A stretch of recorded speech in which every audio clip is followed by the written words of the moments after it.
The notification from the Pinecrest Valley Homeowners Association arrived on a Tuesday morning, and I knew before opening it that my life was about to become significantly more complicated. I stood in my driveway, still holding my coffee mug, staring at the crisp white envelope with the HOA's gold-embossed logo. My name, Marcus Xavier, was printed in that annoyingly formal typeface they always used. I had moved to this development in Boulder, Colorado 6 months ago, thinking the mountain views and peaceful atmosphere would be perfect for my remote software development work. What I hadn't anticipated was the level of micromanagement that came with living in a planned community. The fence in question was a beautiful dark charcoal gray. I had spent nearly $8,000 on custom cedar fencing that wrapped around my backyard, creating privacy and a perfect space for my German Shepherd, Duke, to run around. The color was sophisticated, modern, and complemented the natural stone accents on my house perfectly. I had even checked the HOA guidelines before ordering it, which stated that fencing must be earth tones or neutral colors. Last time I checked, gray was pretty damn neutral. I ripped open the envelope and scanned the contents. A fine of $500 for unauthorized fence coloration not in compliance with community standards. The letter was signed by Sharon Thompson, the HOA president, whose name had become synonymous with petty tyranny in the 6 months since I had arrived. My phone buzzed. It was my neighbor, Jeff, who lived 3 houses down. "Did you get the letter?" he asked without preamble. "Just opened it."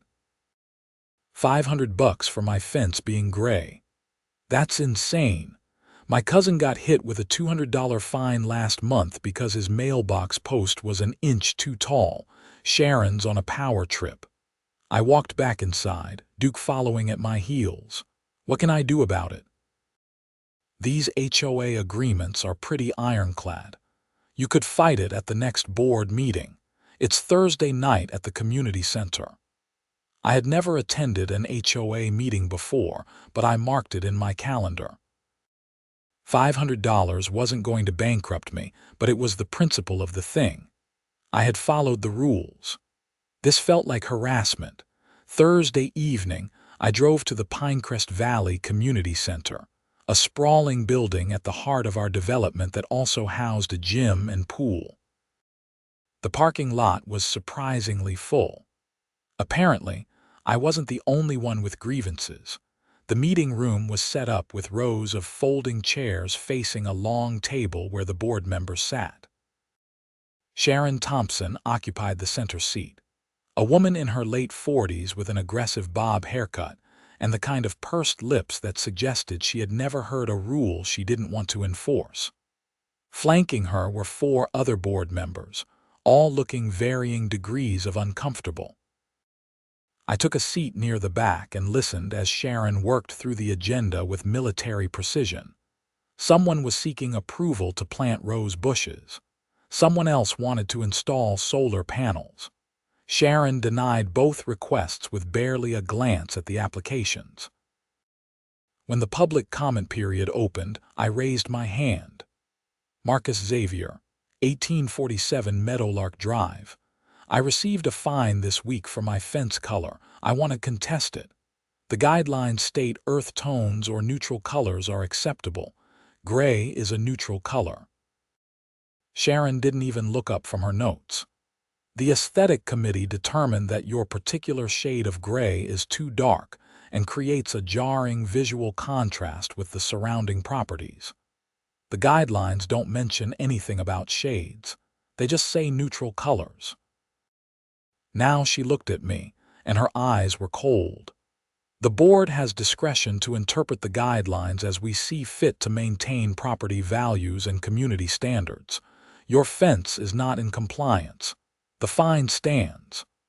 I'd like to see where in the governing documents it gives you that authority. A flush crept up Sharon's neck. Mr. Xavier, if you have an issue with how this community is managed, Perhaps you should have considered that before purchasing here. The fine is $500, due within 30 days. Next item." I sat back down, my jaw clenched. Around me, I could see other homeowners shaking their heads in sympathy. This was clearly how things worked here.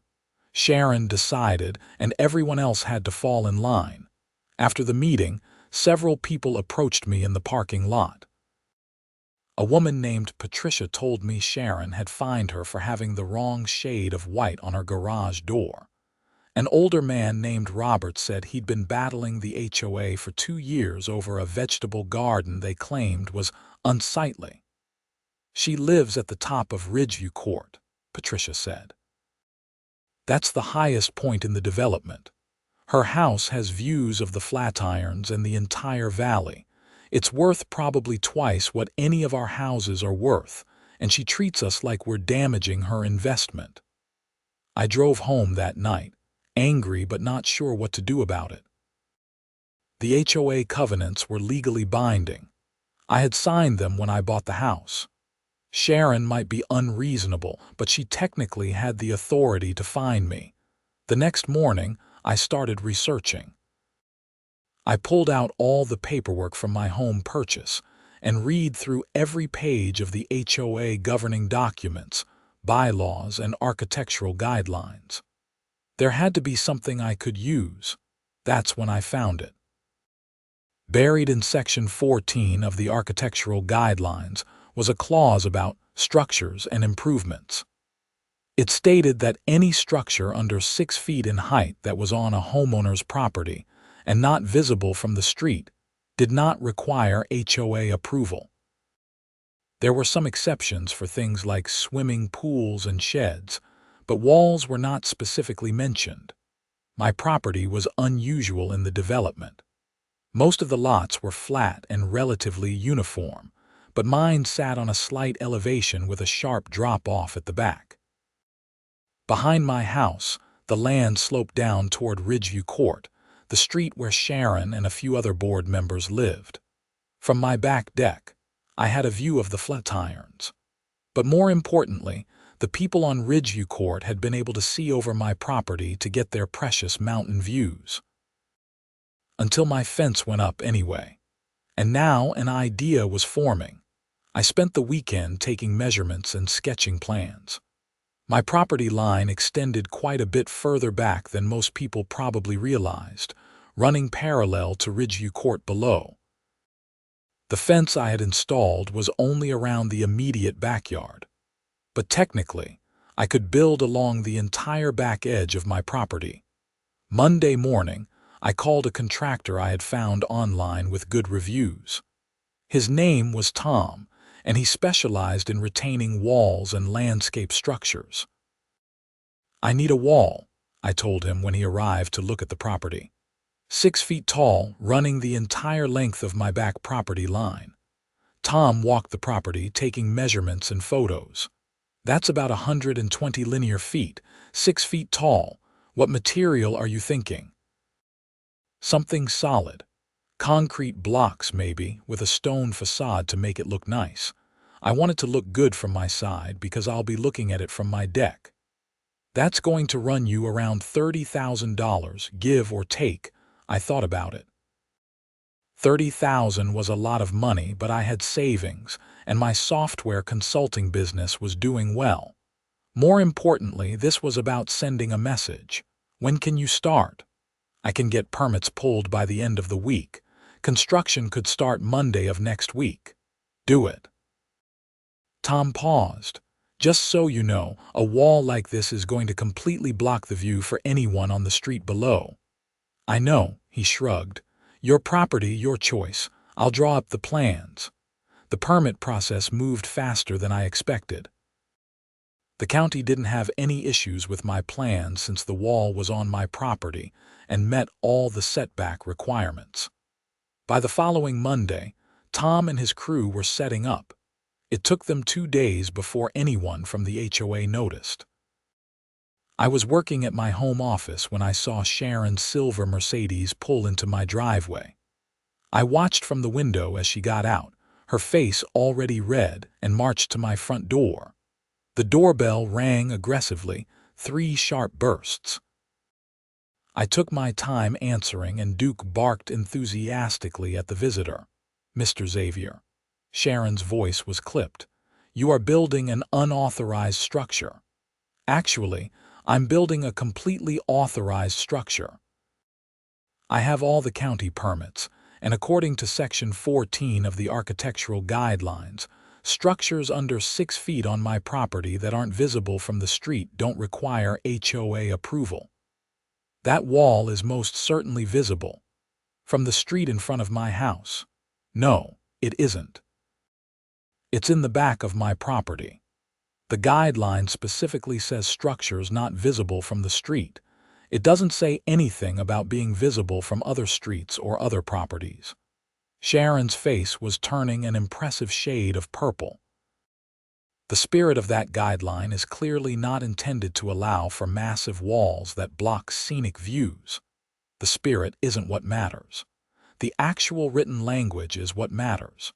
You taught me that at the board meeting when you refused to acknowledge that gray is a neutral color.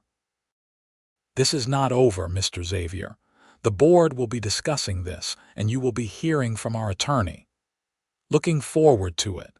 She stormed back to her Mercedes and peeled out of my driveway. Through my window, I could see Tom and his crew watching with amusement. The wall went up over the next 2 weeks. It was beautiful, actually. Concrete block core with a natural stone facade that complemented the landscape. From my back deck, it created a sense of enclosure and privacy.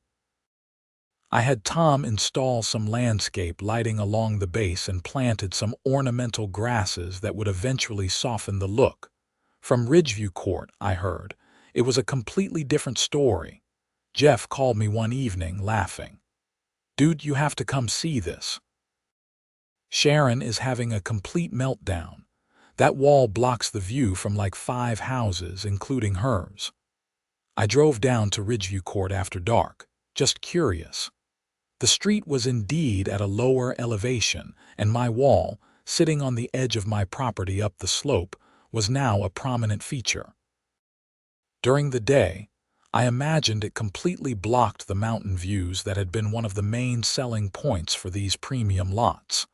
The letter from the HOA attorney arrived 3 days later. It threatened legal action and demanded I remove the wall immediately. I forwarded it to my own attorney, a real estate lawyer named Michelle who had helped me with my home purchase. She called me after reviewing everything. "They don't have a case. You followed the guidelines to the letter. The fact that it impacts views isn't relevant. Colorado doesn't recognize view easements unless they're specifically written into deeds, and I've checked yours. Nothing. So I'm good, you're fine. They might sue, but they'll lose, and they probably know it. This is posturing." Sure enough, no lawsuit materialized. Instead, Sharon called an emergency HOA meeting. I showed up ready for battle. The room was packed, standing room only. Apparently, word had spread. Sharon wasted no time. "We're here to discuss Mr. Xavier's flagrant violation of community standards and his deliberate construction of a structure designed to damage property values and harm his neighbors." "I didn't violate anything," I said calmly. "I followed your guidelines exactly." "You deliberately exploited a loophole." "No, I followed the written rules. The same rules you've been using to fine people for having mailboxes an inch too tall and garage doors the wrong shade of white. You wanted everything by the book. This is by the book." A man I recognized from Ridgeview Court stood up. His face was red. "That wall has destroyed my view. My property value has probably dropped $100,000. Then maybe the HOA shouldn't have fined me $500 for a fence that was in complete compliance with the stated guidelines. You've created a culture where following the rules isn't enough. Sharon and the board get to arbitrarily decide what they like and don't like." Well, I played by the exact same rules. The meeting devolved into chaos with people shouting over each other. Some residents supported me, fed up with Sharon's tyrannical management. Others, particularly those on Ridgeview Court, were furious about their blocked views. Sharon banged her gavel. "We will be calling a vote to amend the guidelines to prevent structures like this in the future." "Good luck with that," I said.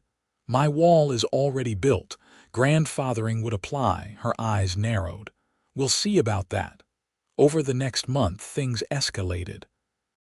Sharon began driving by my house regularly, clearly looking for any violation she could find.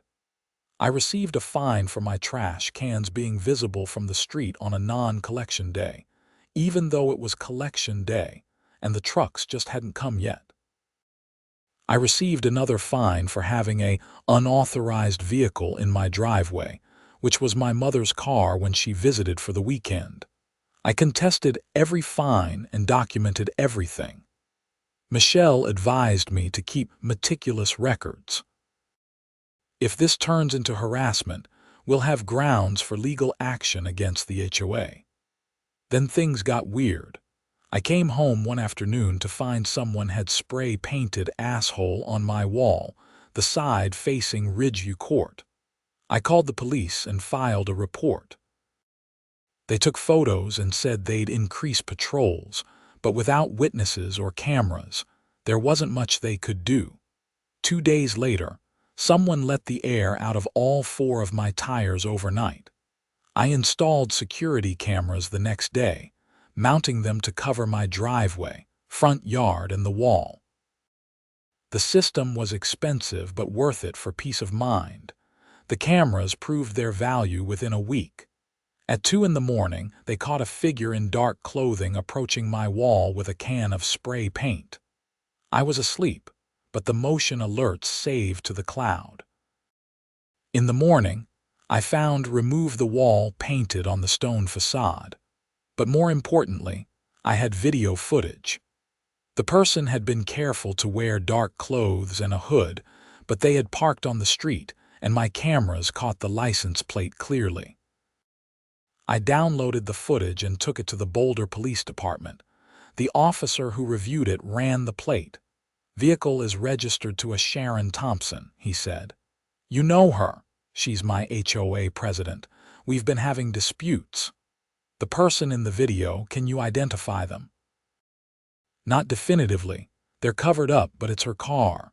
The officer nodded. "We'll follow up with her. This is criminal mischief, possibly trespassing. You have damage to your property. The spray paint, yeah. This is the second time. File a report for both incidents. We'll talk to Miss Thompson." 2 days later, Jeff called me, barely able to contain his excitement. "Did you hear? The police went to Sharon's house. Apparently her son was driving her car that night. He confessed to spray painting your wall." "Her son?" "Yeah, he's like 22, lives with her.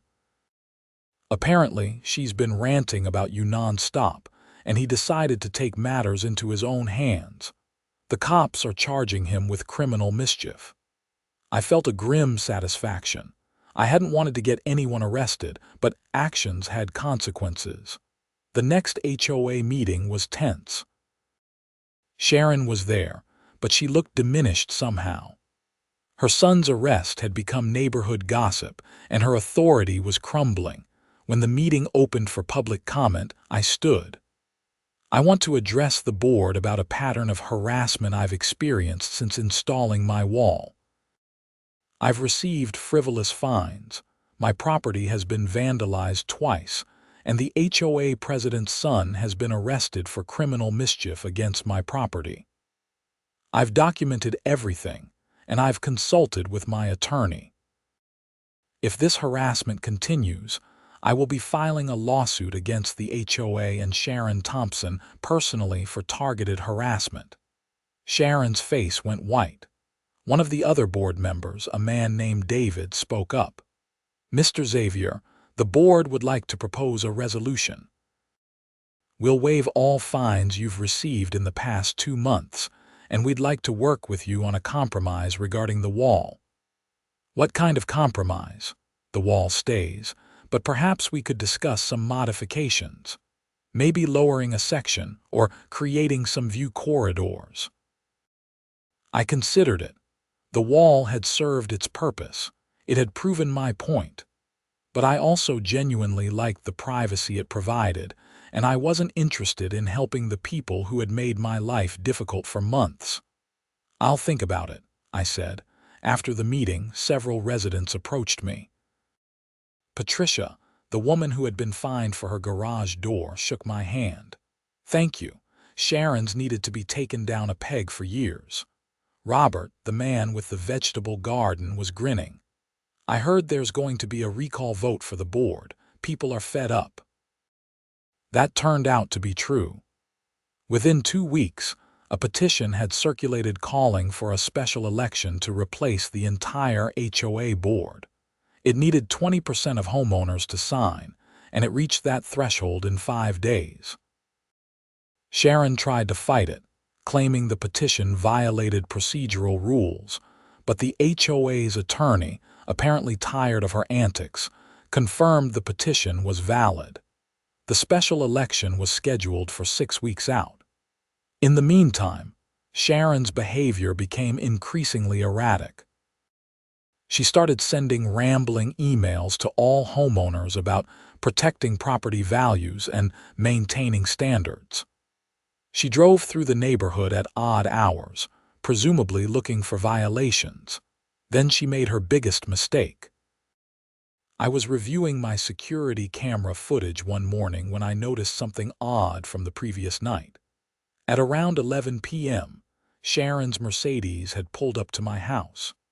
Sharon herself got out, walked to my mailbox, and stuffed something inside before driving away. Curious and suspicious, I went to check my mailbox. Inside was an official-looking letter from the Boulder County Code Enforcement Division claiming my wall violated county setback requirements and needed to be removed within 30 days, or I would face daily fines. The letter looked official, but something felt off. I called the county's actual code enforcement office. "We didn't send you any letter," the woman on the phone told me. "Can you email me a copy?" I scanned and sent it. She called back 20 minutes later. "Mr. Xavier, this is a fraudulent document. The letterhead is wrong, the signature is fake, and the case number doesn't exist in our system. This is a crime. You should contact the police." I called the Boulder Police Department again and spoke to the same officer who had handled the vandalism case. When I showed him the security footage and explained about the fake letter, his expression turned serious. "This is forgery and impersonation of a government official."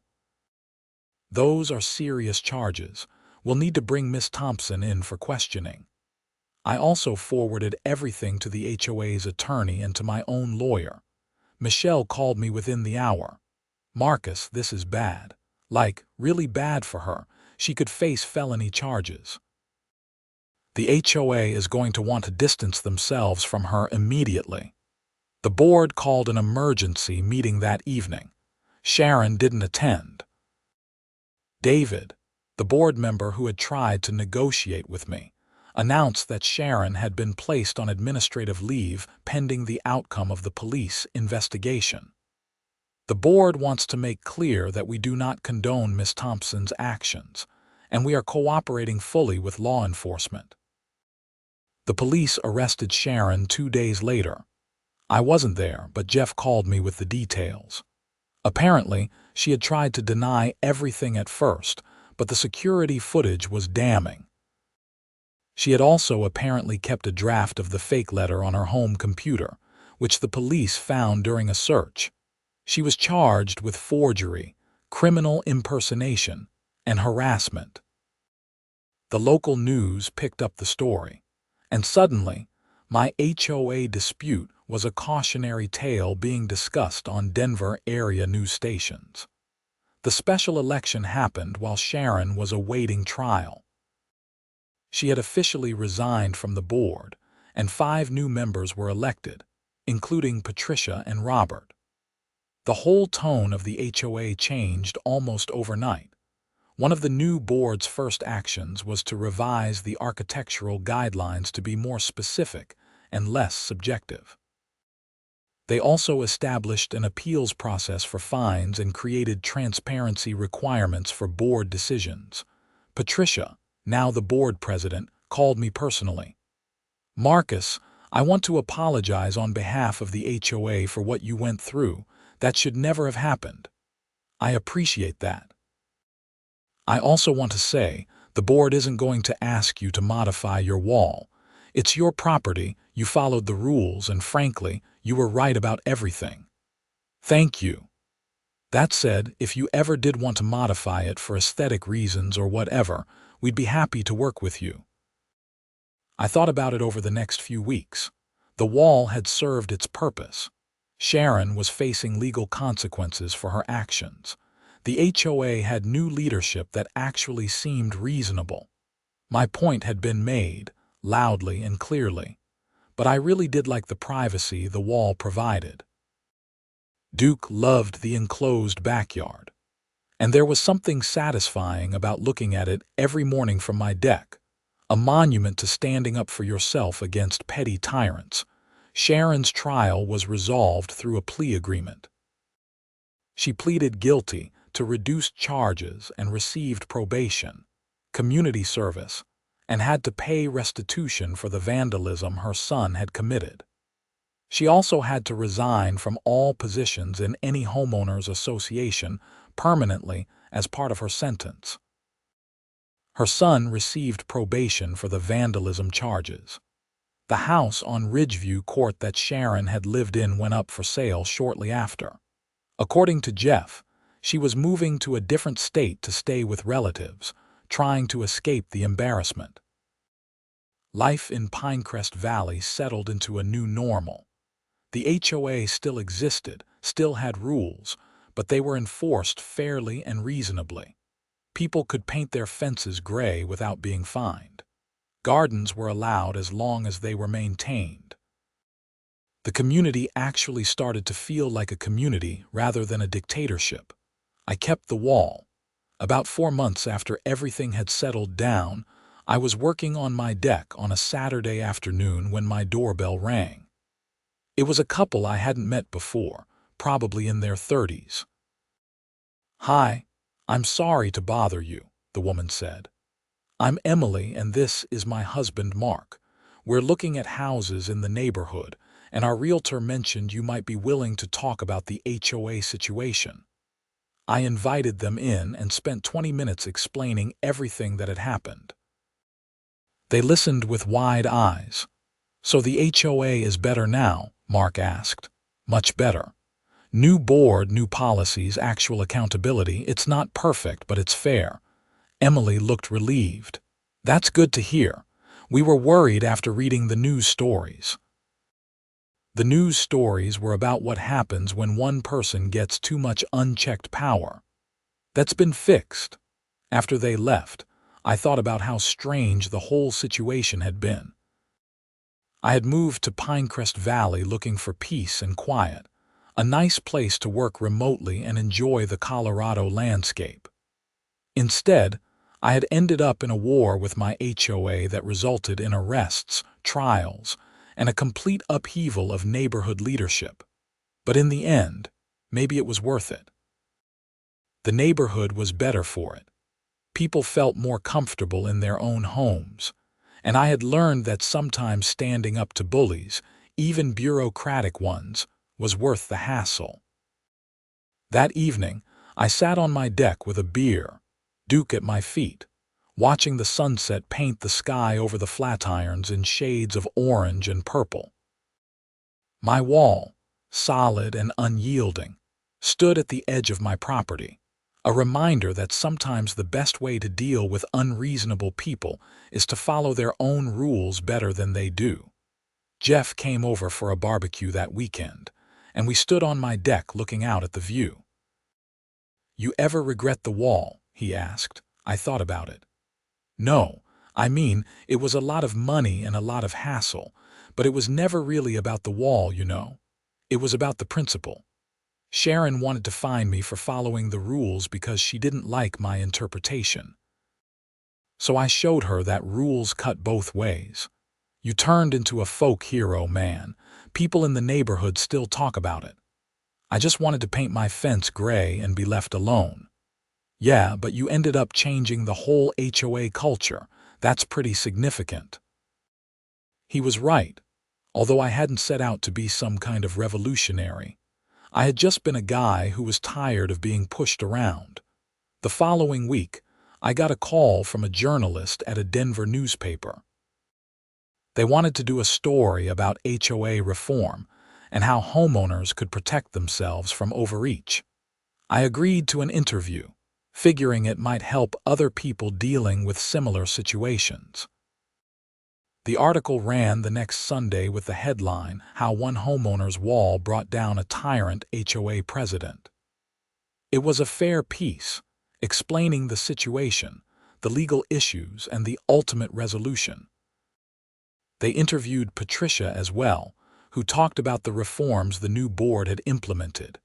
The article got picked up by some national websites, and suddenly, I was getting emails from people across the country sharing their own HOA horror stories. Some were worse than mine. People facing five-figure fines for violations they didn't commit, losing their homes because they couldn't afford the legal battles, being harassed by power-hungry board members with too much time on their hands. I realized that while my situation had resolved well, there were thousands of people trapped in similar dynamics with no clear way out. It made me appreciate both my victory and the new leadership in my own HOA. Michelle, my attorney, called me with an interesting proposition. I've been getting calls from people who read that article. They want to know if I can help them with their HOA issues. I'm thinking about starting a practice focused specifically on HOA law and homeowner rights. Would you be willing to be a consulting resource? Maybe help people understand the kinds of documentation and evidence they need. I'm not a lawyer. No, but you went through this. You documented everything perfectly. You understood the strategy. That's valuable perspective. I agreed to help on a case-by-case basis. It felt good to turn my experience into something useful for others. The first case she sent me was a family in Aurora being fined for having their RV parked in their driveway. The HOA rules said recreational vehicles couldn't be stored in driveways, but the family argued they used it regularly and it was parked, not stored. The distinction seemed arbitrary, just like my fence color issue. I walked them through what I had done, documenting every communication, researching the exact language of the rules, looking for inconsistencies in how the HOA enforced policies with other homeowners. Within a month, they had enough evidence to show selective enforcement, and the HOA dropped the fines. It became a pattern. Michelle would take on HOA cases, and I'd help homeowners understand how to build their defense. We won more often than we lost, usually by showing that HOAs were either violating their own rules or enforcing them inconsistently. Life in Pinecrest Valley continued to improve. The new board organized actual community events, neighborhood barbecues, holiday parties. It started to feel like people actually wanted to live here, not just tolerate each other while following arbitrary rules. About a year after the wall was completed, Patricia called me. "Marcus, I wanted to give you a heads up. The lot next to you is being sold. The new owners are young, just had a baby, seem really nice. They asked about you and I gave them the whole story." How did they react? They thought it was hilarious. The wife said anyone willing to spend 30 grand to make a point about principle is someone she wants as a neighbor. The new neighbors, Sarah and Tom, moved in a month later. I helped them move some furniture and we became genuinely friendly. Their baby, a little girl named Emma, was adorable, and Duke was gentle with her when they'd visit. Sarah asked me about the wall one day while we were having coffee on their patio. You think you'll ever take it down? Honestly, I don't think so. I know it blocks the view for the houses on Ridgeview, but that's not my problem anymore. They chose to back Sharon when she was being unreasonable. And besides, I really do like the privacy. Fair enough. Tom and I think it's kind of badass, to be honest. Life settled into a comfortable routine. My consulting work was going well, and I had started taking on more projects. Duke was getting older but still loved running around the enclosed yard. The neighborhood felt stable and peaceful in a way it hadn't when I first moved in. Then, about 18 months after everything had gone down, I got an unexpected visitor. I was working in my office when the doorbell rang. Duke barked and I went to answer it, expecting a delivery. Instead, it was Sharon Thompson. She looked different. Thinner, older, tired. She was alone, standing on my porch with her hands clasped in front of her. Mr. Xavier. Marcus. I'm sorry to show up unannounced. Do you have a few minutes? I considered closing the door. This woman had made my life hell, had forged legal documents, had encouraged her son to vandalize my property. But curiosity won out. 5 minutes. We sat on my front porch, not inside. I wasn't going to invite her into my home. I wanted to apologize, she said quietly, for everything. The fines, the harassment, the vandalism, the fake letter, all of it. There's no excuse for what I did. I waited, not saying anything. I convinced myself that I was protecting property values, maintaining standards. But really, I think I just liked having power over people, being in control. And when you challenged that, when you showed that I wasn't as powerful as I thought, I lost it. You broke the law, multiple laws. I know, I'm on probation, I lost my home. My son has a criminal record now because of my influence. I destroyed my reputation and my life. And I'm not asking for forgiveness. I don't deserve it. I just wanted you to know that I'm sorry and that you were right. About everything. I looked at her, this woman who had caused so much trouble, now diminished and apologetic. I felt a strange mix of satisfaction and pity. I appreciate you coming here and saying this, I said finally. I don't know if I forgive you, but I accept your apology. She nodded, standing up. That's more than I deserve. I hope you have a good life, Marcus. You certainly fought hard enough for it. She walked back to her car, an older sedan that was a far cry from the Mercedes she used to drive, and left. I went back inside, thinking about the encounter. Jeff called later that evening, having somehow already heard about Sharon's visit. The neighborhood gossip network is faster than the internet, I joked.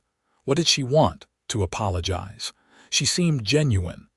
You going to take down the wall now? Hell no. An apology doesn't change the fact that I like my privacy. The wall stays. And it did. The wall became a permanent fixture of my property, a conversation piece, a reminder of the strangest conflict I had ever been part of. Years passed. The HOA continued to function smoothly under reasonable leadership. Property values in Pinecrest Valley actually increased, despite Sharon's predictions that my wall would destroy them. Turns out people valued reasonable governance and community spirit more than slightly better mountain views. I eventually stopped helping Michelle with HOA cases, though we stayed friends. She had built up enough expertise on her own and had a thriving practice defending homeowners against overreaching associations. Duke eventually passed away at the ripe old age of 14, and I got a new German Shepherd puppy I named Max. He loved the wall-enclosed yard just as much as Duke had. The houses on Ridgeview Court turned over as people moved in and out. The new owners knew about the wall, knew the story, and didn't seem to care much. They had bought the houses knowing the views were blocked, and the prices reflected that reality. I stayed in my house, happy with my choices, my community, and my 6-foot-tall monument to standing up for yourself. Because in the end, that's what the wall represented. Not spite, though that had been part of it initially. Not revenge, though watching Sharon face consequences had been satisfying. The wall represented the simple principle that rules should be fair, applied consistently, and that when they're not, sometimes you have to fight back. I had come to Boulder looking for peace and found conflict instead.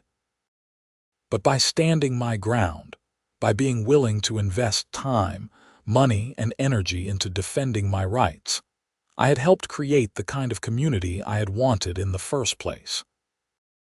The fence that started it all was still gray, still beautiful, still completely within the guidelines that Sharon had pretended didn't apply.